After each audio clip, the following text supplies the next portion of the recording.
Hello বন্ধুরা, সব কেমন আছো? আশা করি ভালো আছো। আলহামদুলিল্লাহ আমিও ভালো আছি ভাই, তোমাদের দোয়া ভরসায়। তো আজকে ভাই বুঝতে পারলে রবিবার, বুঝতে পারলে ছুটির দিন। তোমরা তো জানো যারা বাইরে থাকো, তো ছুটি তো ভাই আরাম নাই রে ভাই। আজকে আমার রান্নার পালি পড়ে গেছে, জানো কি করবো ভাই? ব্যাপার নাকি একটু শান্তি করে ঘুমাবো সকালবেলায়, তাও পাই না ভাই।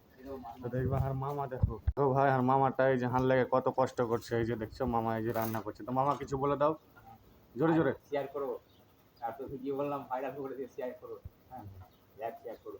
আর এই যে দেখছো ভাই হান লাগে, হার মামা কত কষ্ট করছে, এই যে রান্না বান্নার সব কিছু যত যা লাগে ভাই তৈরি করছে।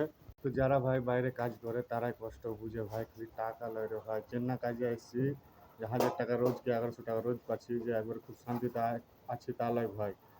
যতটা পয়সা ইনকাম আছে ভাই তার থেকে কষ্ট বুঝতে পারলে বেশি আছে। তোমরা কলকাতায় যারা কাজ করো, মেদিনীপুরে কাজ করো, আমি বলবো ভাই খুব ভালো আছো, খুব আরামে আছো, ঠিক আছে, চিন্তা নেই ভাই।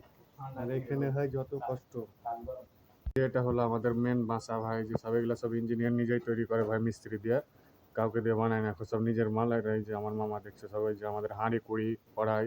আর এটা হচ্ছে আমাদের চুলা, যেখানে আমরা রান্না বান্না করে খাই ভাই। আমাদের গ্যাস নেই ভাই, বুঝলে, গ্যাসে করি না আমরা। কাঠ অনেক আছে, তো বেকার গ্যাসে পয়সা ফালতু খরচা হবে। 2 টাকা বাঁচলে ভাই আমাদেরই। ভিডিওটা ভালো লাগলে একটু মামা ঠিকে ঠিকে দিও তোমরা ভাই, হ্যাঁ।